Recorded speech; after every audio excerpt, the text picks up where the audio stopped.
मोहोळमध्ये सावकारी जाचाला कंटाळून शेतकऱ्याची गळफास घेऊन आत्महत्या. पैशांची परतफेड करूनही सावकाराकडून छळ. त्रस्त शेतकऱ्याने संपवले जीवन. दोघांवर गुन्हा दाखल. कर्जबाजारीपणा आणि सावकारी जाचाला कंटाळून शेतकऱ्याची आत्महत्या. नेमकी घटना काय? मोहोळ तालुक्यातील पोखरापूर येथील अल्पभूधारक शेतकरी संतोष विश्वनाथ बाबर यांनी 28 मे 2026 रोजी पहाटे 6 वाजण्याच्या सुमारास आपल्या शेताजवळील गायरान जमिनीत लिंबाच्या झाडाला गळफास लावून आपली जीवनयात्रा संपवली. सावकारी जाच आणि सततच्या अपमानाला कंटाळून त्यांनी हे टोकाचे पाऊल उचलले. आत्महत्येचे कारण आणि छळाची पार्श्वभूमी. कर्ज आणि परतफेड.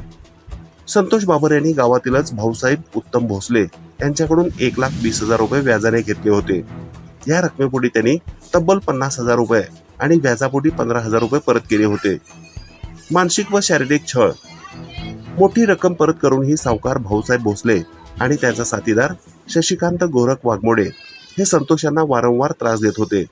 व्याजाच्या पैशासाठी त्यांना सार्वजनिक ठिकाणी शिवीगाळ करणे, दमदाटी करणे आणि मारहाण करणे असे प्रकार सुरू होते. गंभीर आरोप. आरोपी हे संतोष बाबर यांच्या पत्नीकडेही वाईट नजरेने पाहत असल्याचा गंभीर आरोप तक्रारीत करण्यात आला आहे. पोलीस कारवाई. संतोष यांच्या मृत्यूनंतर त्यांच्या पत्नी शीतल संतोष बाबर यांनी मोहोळ पोलीस ठाण्यात रितसर फिर्याद दिली. या फिर्यादीवरून पोलिसांनी भाऊसाहेब उत्तम भोसले आणि शशिकांत गोरख वाघमोडे या दोघांविरुद्ध भारतीय न्याय संहिता 2023च्या विविध कलमान्वये गुन्हा दाखल केला असून पोलीस या प्रकरणाचा पुढील तपास करीत आहेत. समाजातून उमटलेले पडसाद. या घटनेमुळे संपूर्ण सोलापूर जिल्ह्यात तीव्र संताप व्यक्त होत असून ग्रामीण भागातील बेकायदेशीर अवैध सावकारीचा प्रश्न पुन्हा एकदा गंभीर बनला आहे. सावकारीच्या विळख्याला जबाबदार कोण? अल्प रकमेच्या बदल्यात व्याजाचे चक्रवाढ लावून गरीब शेतकऱ्यांना अडकवणे आणि त्यांची संपत्ती बळकावणे हा एक क्रूर खेळ बनला आहे.